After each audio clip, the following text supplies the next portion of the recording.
محترم ناظرین، السلام علیکم ورحمۃ اللہ وبرکاتہ۔ میں ہوں محمد راشد اور آپ دیکھ رہے ہیں ہمارا یوٹیوب چینل شاہی دواخانہ۔ محترم ناظرین، ہم اور ویڈیوز کی طرح اس ویڈیو میں بھی ایک اہم معلومات اور ایک ضروری بات آپ سے شیئر کرنا چاہتے ہیں۔ محترم ناظرین، آج کا ہمارا ٹاپک اور موضوع ہے مردانہ کمزوری۔ یہ ایک ایسا ٹاپک ہے اور ایک ایسا مرض ہے کہ جس کے بارے میں بہت زیادہ شور شرابہ کیا گیا، جس کے بارے میں لوگوں کو بہت ڈرایا گیا، چینلوں پر اور اسی طرح بازاروں میں پرچے لگائے گئے، اشتہار لگائے گئے اور اس میں ایسے ڈائیلاگ لکھے گئے کہ اگر آپ نے اپنا علاج نہیں کرایا تو ایسا نقصان ہو جائے گا، فلاں شرمندگی کو دیکھنی پڑے گی اور آپ کا نقصان ہو جائے گا، ذلیل ہو جائیں گے، چنانچہ ہم سے علاج کرائیے۔ اور پھر مریض کو اور لوگوں کو ڈرا کر ان سے پیسے لوٹے جاتے ہیں۔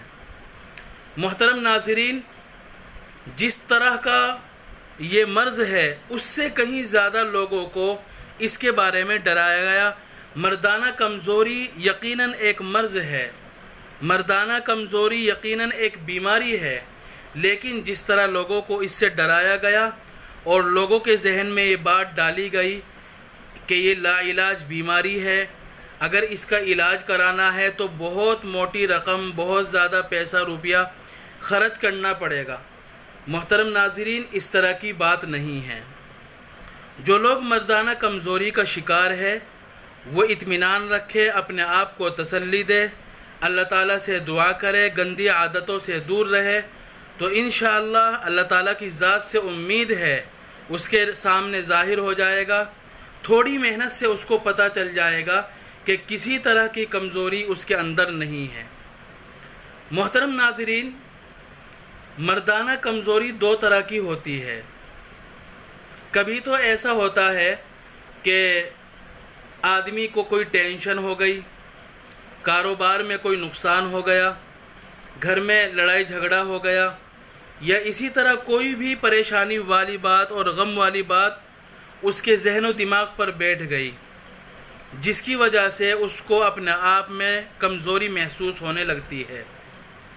اور دوسری مردانہ کمزوری وہ ہے کہ واقعتاً کسی پارٹ میں کسی جگہ کمزوری آ گئی ہے، اس نے اپنے آپ کو نقصان پہنچا لیا اور اس کے بدن کا کوئی پارٹ بہت زیادہ کمزور ہو گیا، تو یہ ایک دوسری طرح کی کمزوری ہوئی ہے۔ لیکن ناظرین، میں آپ کو بتلا دوں کہ اکثر لوگ جو مردانہ کمزوری کا شکار ہے وہ پہلے والی کمزوری ہے۔ دوسرے والی جو کمزوری ہے مردانہ، اس میں بہت کم لوگ شکار ہوتے ہیں۔ 90% لوگ پہلے طرح کی جو کمزوری ہے مردانہ اس کا شکار ہے، اور دوسری طرح کی جو مردانہ کمزوری ہے وہ 10-5% ہی اس کے لوگ اس میں مبتلا ملیں گے۔ اور آپ کو میں بتلاتا چلوں ناظرین کہ پہلی طرح کی جو مردانہ کمزوری ہے اصل میں وہ مردانہ کمزوری ہے ہی نہیں، بلکہ وہ تو بدن کی عام سی کمزوری ہے۔ دماغ میں کوئی غم بیٹھ گیا ہے، ٹینشن بیٹھ گئی ہے، دماغ زیادہ سوچنے لگا ہے، دل زیادہ کمزور ہو گیا ہے، جس کی وجہ سے آدمی کو کمزوری محسوس ہونے لگی۔ تو اکثر لوگ 90% لوگ اسی مردانہ کمزوری کا شکار ہے، اور یہ اصل میں مردانہ کمزوری نہیں۔ اور ہوتا کیا ہے آج کل کہ جو بزنس مین لوگ ہیں جن کو مریض سے زیادہ اپنے دوائیوں کی بیچنے کی فکر ہے، جن کو مریض کے مرض کی فکر نہیں ہے، مریض کے بیماری کی ان کو کوئی فکر نہیں ہے، ان کو تو صرف اپنی دوائیوں کو بیچنا ہے اور بزنس کرنا ہے، چاہے مریض ٹھیک ہو یا نہ ہو۔ سامعین، آپ اس کو یوں سمجھ سکتے ہیں کہ سر میں درد دو طرح کا ہوتا ہے۔ کبھی سر میں درد تو اس لیے ہو جاتا ہے کہ آدمی کو کوئی ٹینشن پہنچ گئی، کوئی غم ہو گیا، کوئی پریشانی ہو گئی، بزنس میں نقصان ہو گیا، لڑائی جھگڑا ہو گیا، جس کی وجہ سے آدمی کو کوئی ٹینشن ہوئی اور غم ہوا اور آدمی کے سر میں درد ہونے لگا۔ دوسرا سر کے درد یہ ہے کہ دماغ کی نس اور رگ بلوک ہو گئی، یا سر میں کوئی چوٹ لگی، سر میں زخم ہو گیا جس کی وجہ سے سر میں درد رہنے لگا، یا کوئی اور بات ہو گئی۔ تو دو طرح کا سر میں درد ہو گیا۔ سب جانتے ہیں کہ پہلا والا جو سر میں درد ہے وہ کوئی بیماری نہیں ہے، غم دور ہو جائے گا، سر کا درد ٹھیک ہو جائے گا۔ بزنس کا جو نقصان ہے وہ ختم ہو جائے گا تو سر کا درد ٹھیک ہو جائے گا۔ لڑائی جھگڑا ختم ہو جائے گا تو سر کا درد بھی ختم ہو جائے گا۔ تو اصل سر میں درد دوسرے والا سر کا درد ہے۔ پہلا سر کا درد کوئی بیماری نہیں ہے، وہ آدمی تو ٹھیک ٹھاک تھا لیکن کوئی غم ہو گیا، اس کو کوئی پریشانی اور ڈپریشن والی بات آ گئی تو آدمی کے سر میں درد ہو گیا۔ اسی طرح مردانہ کمزوری دو طرح کی ہے۔ بدن میں کمزوری آ گئی، آدمی زیادہ سوچنے لگا، زیادہ محنت کرنے لگا جس کی وجہ سے کچھ کمزوری محسوس ہونے لگی۔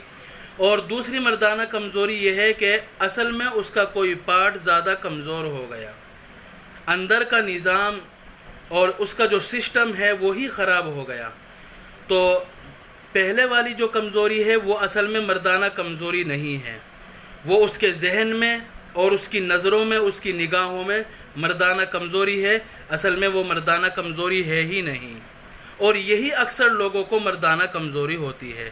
اصل مردانہ کمزوری وہ دوسری طرح کی کمزوری ہے۔ تو محترم ناظرین، اپنے آپ کو زیادہ ٹینشن میں ڈالنے کی کوئی ضرورت نہیں ہے، ڈپریشن میں پڑنے کی کوئی ضرورت نہیں ہے۔ تھوڑا سا کھانے پینے کا روٹین بدلے اور اچھی اچھی چیزیں کھانے کی کوشش کرے، دماغ کو سکون دے، جلدی سونے کی کوشش کرے، تو انشاءاللہ جو اس کو ہلکی پھلکی کمزوری محسوس ہو رہی ہے تو وہ بھی تھوڑے دن میں ختم ہو جائے گی۔ اور میں ایک نسخہ بیان کرتا ہوں، اور یہ نسخہ ہر آدمی استعمال کر سکتا ہے، ہر موسم میں بنا کر اس کو کھا سکتا ہے، گرمی میں ہو، سردی میں ہو، کمزور آدمی ہو یا بھاری بھرکم آدمی ہو، گرم مزاج والا ہو یا ٹھنڈا مزاج والا ہو، بلغمی مزاج والا ہو، کسی بھی مزاج والا آدمی ہو، اس نسخے کو استعمال کر سکتا ہے۔ اور انشاءاللہ یہ بہت ہی آسان اور کم خرچ والا نسخہ ہے، انشاءاللہ بہت فائدہ ہوگا۔ نسخہ یہ ہے کہ مغز ریٹھا یعنی ریٹھے کی گیری لے لے۔ ریٹھا ایک جڑی بوٹی آتی ہے جو باہر سے کالی ہوتی ہے، پنساری کی دکان سے آسانی سے مل جائے گی، تو کالی شکل کی ہوتی ہے، اس کو توڑا جائے۔ توڑنے کے بعد اس کے اندر سے ہلکے پیلے رنگ کی ایک گیری نکلے گی، اس کو کہا جاتا ہے مغز ریٹھا، اس کو کہا جاتا ہے ریٹھے کی گیری۔ تو وہ آپ لے لے 50 گرام۔ اسی طرح آپ لے لے مصری 50 گرام۔ دونوں کو باریک کر کے صفوف بنا کر دونوں کو مکس کر لے، اور پھر دن میں ایک مرتبہ خالی پیٹ، یا تو صبح کو یا شام کو 5-6 بجے سے، یا رات کو سوتے وقت کھانا کھانے سے 1-1.5 گھنٹہ بعد، تو اس میں سے 1 چمچ دودھ کے ساتھ استعمال کرے۔ انشاءاللہ 15-20 دن میں اس کو حیران کرنے والے نتیجے سامنے آنے لگے گے۔ اور جن لوگوں نے اب تک بڑے خرچ کیے ہیں، بہت زیادہ روپیہ پیسہ خرچ کر دیا ہے، لیکن ان کو کوئی آرام نہیں ہوا، اس نسخے کو استعمال کرے، انشاءاللہ ان کو آرام ہوگا۔ کچھ لوگ یہ سوچ سکتے ہیں کہ ہم نے تو 10-12 ہزار کی دوائی کھا لی ہے، لاکھوں روپے کی دوائی کھا لی ہے، ہم کو آرام نہیں ہوا، 2 چھوٹی موٹی چیزوں سے آرام کیسے ہو جائے گا؟ یہ ہماری بڑی غلط فہمی ہے۔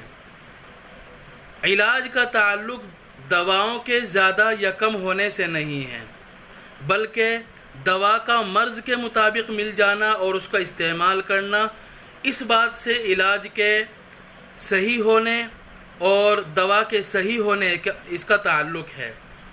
کم زیادہ دواؤں سے مرض کا کوئی تعلق نہیں ہے، یہ ہماری غلط فہمی ہے۔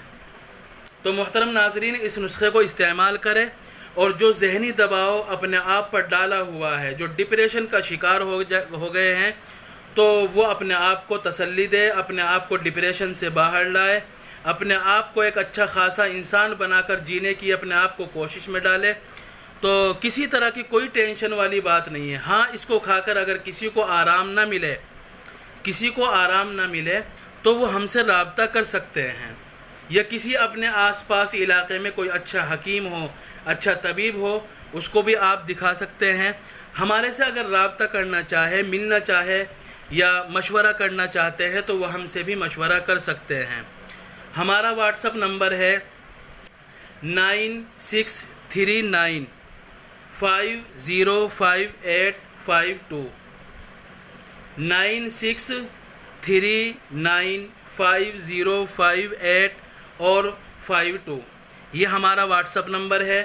ہم سے رابطہ کر کے علاج کر سکتے ہیں، مشورہ کر سکتے ہیں، یا اسی طرح ہم سے مل کر بھی مشورہ کر سکتے ہیں۔ کوئی حرج کی بات نہیں ہے، انشاءاللہ فائدہ ہی ہوگا۔ اور یہ نہ سوچے کہ ہم نے بہت پیسہ خرچ کر لیا ہے تو اب چھوٹی موٹی چیزوں سے کیسے علاج ہو جائے گا۔ میں آپ کو بتلاتا چلوں کہ ایک مریض تھا جو 3-4 سالوں سے دوائیاں کھا رہا تھا، تو اس کو کوئی علاج کرانے سے آرام نہیں ہوا۔ بڑا علاج کرایا، بہت روپیہ پیسہ خرچ کیا، لیکن اس نے پھر مجھ سے ملاقات کی اور اپنا علاج کرانے کے لیے اس نے مجھ سے مشورہ کیا۔ میں نے اس کو دوائی دی، اور دوائی دی صرف ایک چھوٹے سے ڈبے میں، اگرچہ دوائی تھوڑی مہنگی تھی لیکن چھوٹے سے ڈبے میں اس کو دوائی دی۔ 10-15 دن کے اندر اس نے آ کر مجھ سے ملاقات کی اور بہت شکریہ ادا کیا، اور کہا کہ میں نے 3-4 سال میں اتنا آرام محسوس نہیں کیا جتنا کہ 10-12 دن میں نے اپنے آپ کو اچھا محسوس کیا ہے۔ تو محترم ناظرین، گھبرانے والی کوئی بات نہیں ہے، اور جو لوگ اشتہار کے ذریعے یا چینلوں کے ذریعے، ویڈیوز کے ذریعے لوگوں کو خوف میں ڈال کر ان سے پیسہ اینٹھتے ہیں، ان سے پیسہ لوٹتے ہیں، ان کی باتوں میں آنے کی ضرورت نہیں ہے۔ کسی اچھے طبیب سے مشورہ کریں یا ہمارے سے واٹس ایپ پہ رابطہ کریں، انشاءاللہ آپ کا علاج بھی ہوگا اور آپ کو اتنا آرام لگے گا انشاءاللہ جو آپ نے کبھی سوچا بھی نہیں ہوگا۔ ہم نے واٹس اپ نمبر اپنا بیان کر دیا ہے، ایک بار پھر سن لیں، 9639505852۔ آخر میں تمام ناظرین سے اور ہماری ویڈیو دیکھنے والوں سے گزارش ہے کہ ہمارے چینل کو سبسکرائب کریں اور ہماری اس ویڈیو کو شیئر کریں، لائک کریں، تاکہ آئندہ اسی طرح کی معلوماتی اور اہم ویڈیوز آپ کے پاس پہنچتی رہے۔ دعاؤں میں یاد رکھیں۔ والسلام علیکم ورحمۃ اللہ وبرکاتہ۔